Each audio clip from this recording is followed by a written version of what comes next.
Kita akan bahas tentang sekolah vokasi ya Pak ya. Siap, Nah, silakan. ya mungkin bisa ceritakan Pak, sekolah vokasi itu apa sih? Lebih penerapannya lebih ini kan, ilmu-ilmu Iya, terapan. Kalau tadi Bu Tami apa belajar berenang gitu ya. iya, Kalau S1 belajar banyak gaya gitu iya kan. benar. Nah, kalau yang vokasi belajar satu gaya tapi dia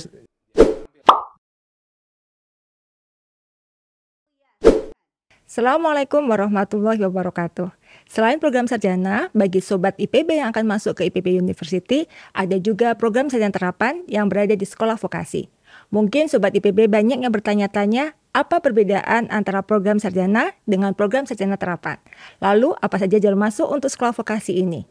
Bersama saya, Utami Dias Safitri, kita akan membahas tentang terkait dengan sarjana terapan di Sekolah Vokasi IPB University bersama dengan Wakil Rektor Bidang Pendidikan dan Kemahasiswaan IPB University, Profesor Dr. Hewan Deni Noviana, PhD. Apa kabar Bapak? kabar baik, alhamdulillah Bu Tami. Ya, senang bertemu dengan Bapak berada dalam satu media saat ini. Kita akan bahas tentang sekolah vokasi ya Pak ya. Siap, Nah, silakan. ya mungkin bisa ceritakan Pak, sekolah vokasi itu apa sih?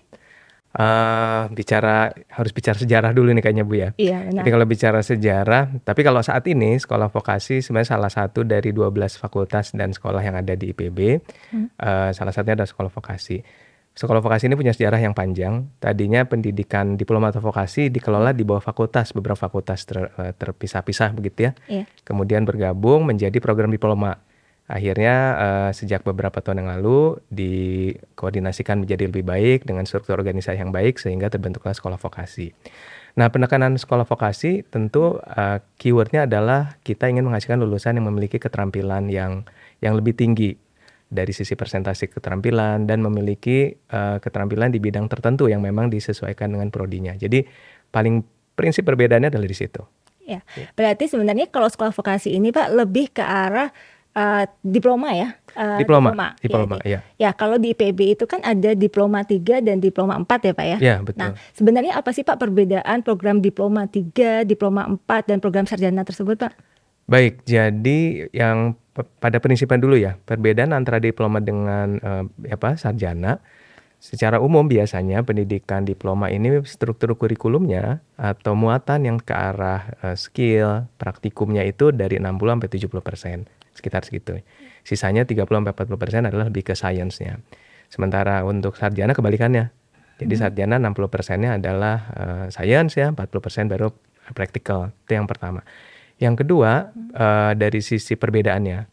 Nah, untuk D3, D4 tentu dari sisi waktunya beda ya. D3 ditempuh 3 tahun, D4 4 tahun. Nah, ini IPB punya kebijakan yang baru nih Bu Tami. Oh iya, Kebijakan yang barunya adalah dari 17 prodi yang tadinya D3 di IPB semua jadi elevasi menjadi D4. Wah, ini jadi sarjana terapan ini bedanya ya. Jadi artinya dia sarjana, tapi keterampilan atau skillnya lebih kuat ya, dia lebih cenderung ke keterampilan. Jadi itu bedanya di situ, Bu. Berarti sebenarnya kalau Sobat IPB yang adik-adik yang di SMA ini, kalau ingin melanjutkan studi di IPB University, selain program sarjana, mereka juga punya kesempatan ya Pak ya, untuk masuk ke dalam program diploma 4-nya sekolah vokasi. Betul. Karena ibaratnya perbedaan ini seperti kalau adik-adik atau Sobat IPB ingin belajar berenang, ya mereka belajar berenangnya, Ya, bukan betul. teorinya. Betul, gitu ya. betul. Ya, berarti sebenarnya terbuka kesempatan juga untuk pangsa peluang kerjanya juga lebih tersalurkan di dunia industri yang memang menyerap tenaga yang bersifat praktis ya Pak ya. Betul. Ya. Oke, baik Pak. Ini seringkali terjadi nih Pak. Sobat IPB kadang-kadang, oke lah saya akan ngambil misalkan diploma 3. Nah, bisa nggak ya nanti dari diploma 3 ini saya akan melanjutkan ke diploma 4 gitu. Oke. Nah, untuk saat ini karena kebijakan perubahan kita sebut elevasi ya, Bu ya. Iya. Elevasi D3 D4 ini baru tahun lalu ini IPB Iya. juga karena ini sebetulnya kebijakan dari pemerintah juga. Nah, karena baru elevasi, tentu kita masih penataan ini, Bu.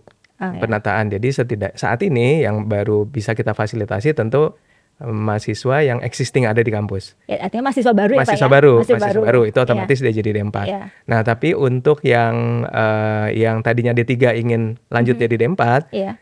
insya Allah kita siapkan jalurnya untuk sana, tapi mungkin belum dalam tahun ini begitu ya. Karena kita harus siapkan, aturannya sudah ada dari pemerintah, jadi kita sedang siapkan untuk itu. Oh ya, baik, berarti sebenarnya jalur untuk dari alumni kan banyaknya Pak ya, Betul, D3. betul. Berarti Ya. ada kesempatan juga kan Betul. untuk melanjutkan ke D4, tapi Ya. Infrastrukturnya, persyaratannya sedang kita siapkan. Ya, betul. Ada juga nih Pak, sebenarnya pertanyaan juga atau sering juga didengar bahwa kemarin-kemarin tuh Sobat IPB itu masuknya di I3 Ya, dan mereka mau melanjutkan S1. Oke, Nah, oke. itu memungkinkan nggak sih Pak sebenarnya? Nah, kalau di IPB ini sudah mengambil kebijakan itu yang memang D3 itu adalah D3 lanjut terus. Sementara S1. Jadi tidak bisa pindah nih dari D3 ke S1 kalau di Oke. IPB. Tapi ada beberapa mungkin perguruan tinggi yang lain ya yang masih memberikan servis seperti itu. Nah, jadi kalau IPB bahkan kenapa dia jadi D4? Karena rencana ke depannya D4 itu kan setara dengan S1. Disebutnya sarjana terapan ya. Iya. Kalau S1 kan disebutnya bisa sarjana agribisnis, sarjana pertanian. Ini sarjana loh Bu ya. Iya, Jadi sarjana benar. terapan. Nah, kebijakannya nanti jadi sarjana terapan itu ada master terapan bahkan dokter terapan. Jadi anak-anak kita nih, anak-anak bangsa kita yang mengambil vokasi bisa sampai jadi dokter. Iya. Jadi nggak usah pindah jalur ke kanan, istiqomah aja nih jalur yang lurus. Berarti sebenarnya kalau nanti adik-adik SMA atau Sobat IPB ini masuk ke IPB di program diploma 4-nya bisa melanjutkan ke magister terapan dan dokter terapan ya Pak ya. Iya. Karena nanti ke depannya sekolah vokasi ini bakalan akan sampai ke sana ya Pak ya. Betul. Oke. Jadi nanti sarjana magister terapan itu master, tapi dia memang lebih penerapannya lebih ini kan ilmu Iya. terapan. Kalau tadi Bu Tami belajar berenang gitu ya. Iya. Kalau S1 belajar banyak gaya gitu Iya, kan. benar. Nah, kalau yang vokasi belajar satu gaya tapi dia jadi terampil di gaya itu. Kira-kira gitulah Iya. bedanya ya. Benar Pak. Nah ini juga sering terjadi Pak. Kalau saya sudah di 4 nih Pak, di 4 kan mungkin nunggu yang magister terapannya kan mungkin masih lama ya bukanya. Iya. Memungkinkan nggak sih Pak kalau saya alumni diploma 4 tapi bisa melanjutkan ke S2 yang sains nih Pak, yang jalur sainsnya? Jalurnya beda Bu. Iya. Jalurnya memang kebijakan pemerintahnya kalau D4 yang terapan dia memang ke magister terapan gitu ya. Oke. Ya. Berarti tapi mungkin beberapa bisa tapi melalui penyetaraan dulu kali ya Pak ya? Betul, menyalurkan Penyetaraan. penyetaraan. Ya, Iya. cuman yang memang kalau kita lihat di struktur yang ada ya, dia memang jalurnya ke arah sana. Oke. Jadi betul sih kalau penyetaraan masih memungkinkan. Betul. Iya. Tapi biasanya ini sebenarnya jalurnya sudah ada ya Pak ya? Jalurnya sudah ada. Sudah kita siapkan untuk sampai ke bahkan ke dokter yang terapan juga. Betul. Ya. Nah ini nih Pak, kalau Sobat IPB ingin tertarik masuk ke program diploma 4-nya sekolah vokasi, Ya. ini jalur masuknya apa saja ya Pak ya? Jalur masuk, nah ini kebijakan pemerintah nih sangat baik ya Bu Utami. Jadi jalur masuk yang vokasi dari jalur dan dari waktunya seleksinya ini disamakan dengan S1 ini sekarang. Iya. Jadi disinkronkan. Ada 3 jalur ya Bu. Yang Iya. pertama kita sebut jalurnya berdasarkan prestasi ya. Dari nilai rapot kita sebut namanya SNBP ya. Iya. Seleksi nasional berdasarkan prestasi. Yang kedua SNBT berdasarkan tes ya. Iya. Nah ini kira-kira dari sisi komposisi sama-sama 30% nih dari total kuota. Sisanya yang 40% ujian mandiri. Nah ujian mandiri ini mereka mungkin yang punya prestasi nasional, internasional. Jalur ketua OSIS ya Bu Tami, kita punya jalur ketua OSIS. Mungkin beasiswa utusan daerah. Nah ini kita ada di 40%. Jadi ada 3 jalur yang bisa diambil nih oleh anak-anak kita. Ya, berarti tahun ini tuh kita terbuka ya Pak ya untuk SNBP, SNBT dan jalur mandirinya. Betul. Masing-masing 30%, 30% dan 40%. Ya. Nah, bicara tentang program studi nih Pak, kira-kira program studi yang ada berapa sih program studi yang ada di sekolah vokasi ini? Sekolah vokasi total nih Bu ya. Iya. Kalau sekolah vokasi ini ada 17 program studi. Dan hebatnya nih IPB punya 2 kampus nih Bu. Oh iya. Ada di Bogor ya, sama ada di Sukabumi. Oh iya, Jadi, sekolah vokasi punya 2 kampus punya ya 2 Pak ya? kampus. Jadi Iya. kalau siapa tahu bukan orang Sukabumi tapi ingin belajar yang lebih tenang gitu ya, bisa milih di kampus Sukabumi. Nah di sana ada beberapa prodi ya di Sukabumi, terutama yang terkait bidang pertanian, perikanan, itu ada di sana. Nah jadi kembali yang tadi 17 prodi Bu. Iya. 17 prodi, kemudian 16 prodi ini udah D4. Jadi tinggal 1 prodi yang D3. Tapi sedang proses kan Tapi Pak? sedang proses, jadi Oke. semua akan jadi D4 Jadi, Pak, semua. Iya.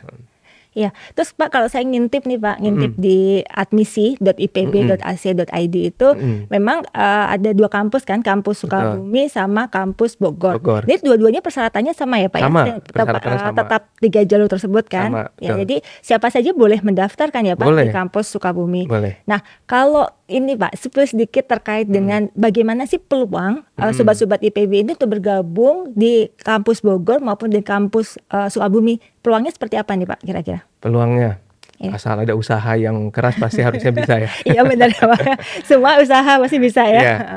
Ini memang kadang mahasiswa atau siswa SMA sering menyebut jurusan favorit gitu Bu ya. Iya. Nah ujungnya memang akhirnya jadi ada nih usaha favorit itu berarti yang daftar itu jumlahnya banyak. Iya. dibanding yang diterima. Mhm. Contohnya ada namanya manajemen industri nih. Iya. Nah, itu lumayan tinggi ini keketatannya. Iya. Ya lebih kurang mungkin sekitar 45 orang mendaftar, 1 yang diterima gitu Bu ya. Iya. Ada juga yang komunikasi digital dan media. Ini juga tinggi juga nih Bu. Nah, apalagi kan sekarang mereka ingin yang jadi entrepreneur, mereka ingin kerja di media sosial dan sebagainya. Ini lumayan tinggi juga nih Bu. Iya. Ya di atas 115 lah gitu ya. Iya. Cukup tinggi. Kemudian ada juga proyek yang lain yang terkait dengan rekayasa perangkat lunak, itu juga tinggi juga Bu. Iya, memang kayak beberapa program studi itu kalau di sekolah vokasi tidak hanya untuk fokus yang dari jurusan IPA ya Pak ya. Iya, betul, Apalagi betul. bisa jadi juga dari semua jurusan, ada IPS, kemudian dari SMK juga sangat Betul, terbuka peluangnya ya. betul. Apalagi dengan persyaratan sekarang nih Pak yang masuk dengan SMBP, SMBT, kalau nggak salah di Permendikbudristek yang nomor 48 itu ada klausul bahwa merdeka bertanggung jawab ya Pak ya. Betul. Ya berarti terbuka banget untuk semua Betul. jurusan bergabung di sekolah vokasi berarti betul, ya Pak ya. Betul. Oke, nah ini Pak kalau biasanya tuh sobat IPB itu pada bertanya-bertanya Pak terkait dengan berapa sih biayanya kalau kita harus sekolah di sekolah vokasi ini, lebih mahal atau lebih murah nggak ya dibandingkan dengan program sarjana gitu? Oke, mahal murah relatif nih Bu. Iya benar. IPB kan perguruan tinggi yang kita tahu lah ya sangat baik ya. Nah, jadi IPB menerapkan kebijakan ada tiga tarif ya kita sebutnya ya, atau 3 titik nih. Ada yang 5 juta, 7,5, 10 juta. Itu tentu disesuaikan dengan pertama latar belakang ekonomi begitu ya Bu ya. Jadi nanti pada saat mendaftar nih ada syarat-syarat ya. Tentunya harus melengkapi syarat ya, keterangan penghasilan orang tua dan sebagainya. Jadi 5, 7,5, 10 per semester. Oke. Berarti kalau setahun ya nanti tinggal dikali 2 ya. Iya. Dan satu lagi Bu, untuk jalur mandiri yang tadi ya seleksi mandiri itu ada tambahan yang kita sebut BPIF nih Bu.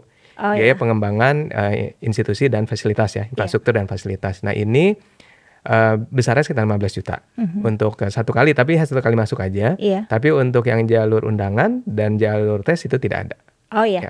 Oke, berarti sebenarnya untuk uang kuliah tunggal sekolah vokasi sama ya dengan pada saat program sarjana ya Pak ya, berdasarkan penghasilan orang tua ya. Betul. Cuman tingkatannya ada 3 tadi, 5 juta, 7,5 juta, dan 10 juta. Betul.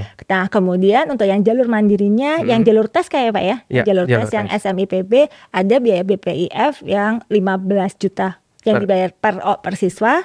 Satu kali aja. Satu kali di awal semester. Betul. Ya, baik. Nah. Terkait dengan sekolah vokasi ini Pak, berarti sebenarnya peluangnya sangat besar ya Pak ya untuk sobat-sobat IPB ini untuk bergabung di sekolah vokasi. Karena memang nanti peluang kerjanya, pangsa kerjanya itu mereka sudah punya skill yang cukup untuk masuk ke dunia kerja. Betul. Ya. Jadi 1 tahun kuotanya kita kan hampir sekitar 3.000 kurang sedikit ya Bu ya. Iya benar. Sangat banyak untuk 17 prodi tadi ya Bu ya. Iya benar.